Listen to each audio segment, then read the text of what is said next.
Oi, amigos. Uma das coisas que confunde um pouco aqueles que se interessam pela iridologia é que existem várias escolas de interpretação irídica que, em primeira instância, pareceriam ser bem diferentes. Todas elas com seus próprios mapas, suas áreas de estudo, todas elas assinando nomes diferentes aos sinais iridológicos. Nas visitas guiadas, o que procuramos é que você conheça e compreenda o nosso trabalho. Então, vamos esclarecer um pouco e falaremos também sobre o tipo de iridologia que fazemos no nosso consultório.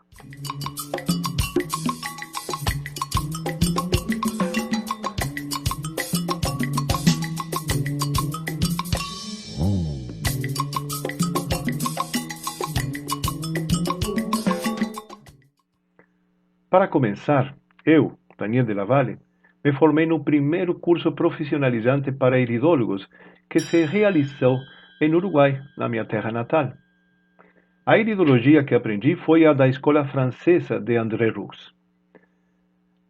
Mas fora do fato de que existem muitas escolas, ainda que sejam dentro da iridologia clássica, que é a de interpretação iridológica orgânica, existem também muitas técnicas e teorias, métodos de leitura de sinais para interpretação emocional, psicológica, de registro temporal, funcional, sistêmica, enfim.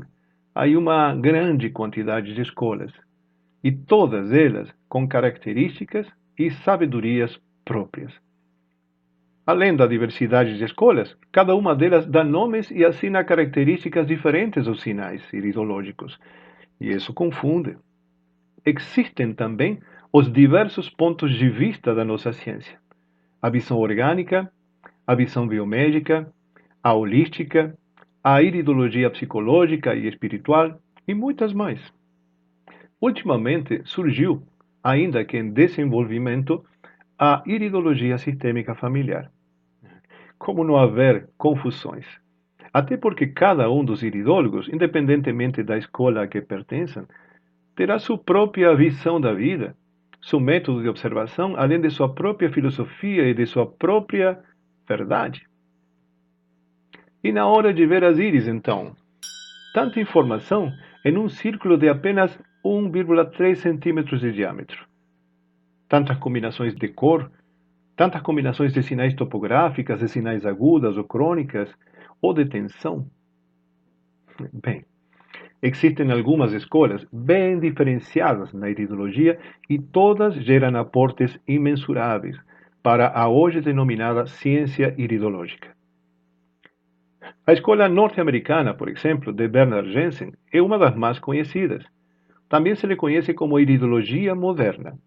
Jensen unificou a iridologia orgânica, a nutrição e a higiene com práticas de vida saudáveis, desenhou seus próprios mapas ou claves e organizou um sistema de ensino que difundiu enormemente os conhecimentos naturopáticos em relação à iridologia. A escola alemã, bem anterior a Jensen, foi a responsável pela difusão do conhecimento da iridologia em toda a Europa entre finais do século XIX e princípios do século XX.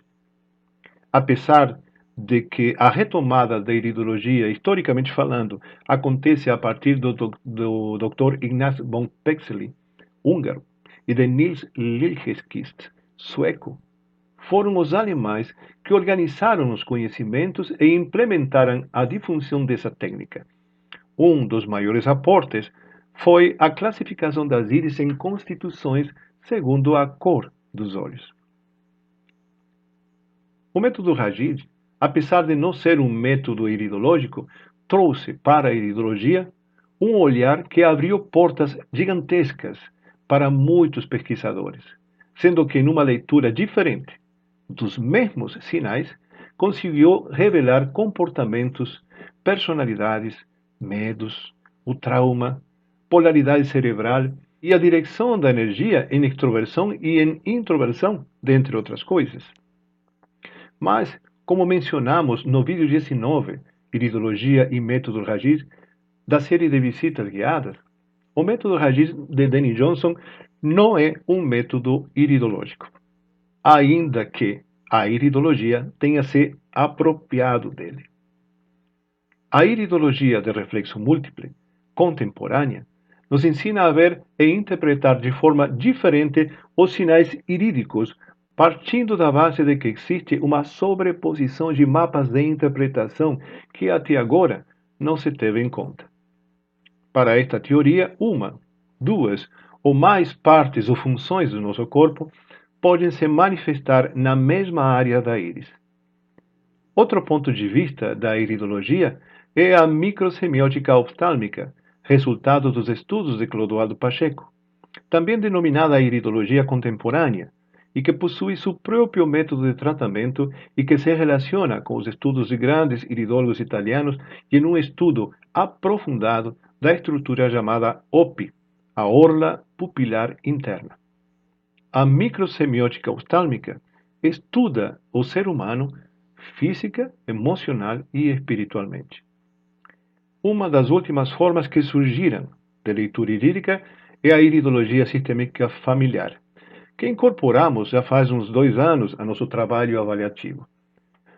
Esta iridologia sistêmica familiar é produto dos estudos do Dr. Loreto Bizzarri, italiano. Este novo método ou escola avalia os sinais iridológicos através de um mapa próprio, compreendendo a forma em que se estabeleceu o relacionamento tanto com o pai como com a mãe, assim como as suas implicações. E há mais, claro, há muitos mais. A iridologia psicossomática, o cronorrísquio e outros grandes métodos, outras grandes escolas, que nos mostram os diferentes pontos de vista que podemos ter em relação às íris.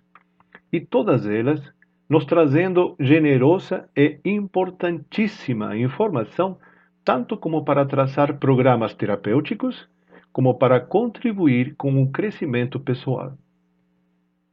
No começo, me iniciei como iridólogo holístico, utilizando diversas técnicas iridológicas segundo as características e as necessidades do consulente.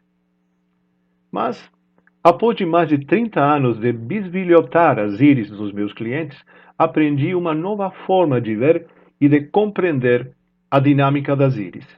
E, junto aos novos conhecimentos que dia a dia fomos incorporando e a práticas de milhares de avaliações, passamos a denominar nosso trabalho, nosso fazer dentro da iridologia, como iridologia de contexto.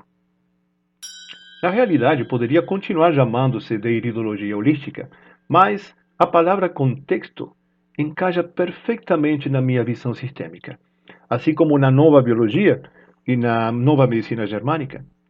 Encaixa ecologicamente, encaixa sustentavelmente, encaixa com o resgate da humanidade que me motiva e encaixa com o objetivo de todo o meu trabalho, que é o de acercar a individualidade da essência. Por que de contexto?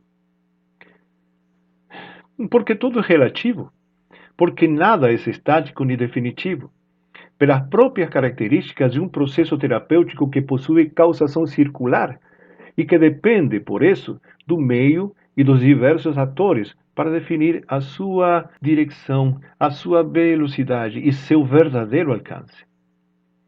A iridologia é a mesma. A compreensão dos sinais iridológicos e dos processos fisiológicos, assim como das disfuncionalidades e patologias, é o que realmente muda.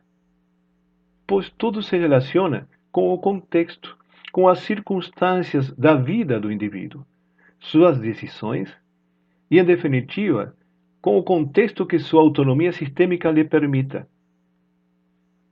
Poderia chamar-se, sim, de iridologia sistêmica, mas geraria confusões. Utilizo sim a iridologia sistêmica familiar que permite observar padrões nos relacionamentos parentais e a filosofia sistêmica para realizar cada observação e cada interpretação. Mas, a meu trabalho na iridologia, prefiro chamá-lo de iridologia de contexto, pois quanto mais descobrimos sobre os padrões de interrelacionalidade entre o nosso consulente e o resto do mundo, ou seja, o resto da sua realidade, mais podemos desenhar um mapa das consequências dessa interrelacionalidade. O contexto da vida desse consulente, todo o seu contexto, que inclui todo o seu campo familiar, determina quem ele é. Não sua mera genética e muito menos o acaso. A ideologia de contexto estuda o indivíduo dentro de seu pertencimento, do seu lugar no mundo, dentro de sua herança familiar sistêmica e em relação a toda a carga de acertos e de consequências. E neste contexto, as doenças e desequilíbrios não são maldições nem castigos divinos. As doenças e desequilíbrios são um sinal claro e forte de que esquecemos de nós. Esquecemos de nós em relação ao nosso contexto. As doenças e desequilíbrios que descobrimos nas íris são, em sua grande maioria, uma tentativa falha de aviso de desatenção, consequências de um problema de comunicação entre consciências que nos tira de nosso lugar. Ou talvez sejam a consequência de uma simples e temporal cegueira espiritual. Soa meio estranho quando falamos de várias consciências, ou quando falamos de cegueira espiritual. Sem estresse. São temas que veremos a continuação quando seja a vez de falarmos das constelações sistêmicas familiares. Por agora, muita luz a todos. Um forte abraço.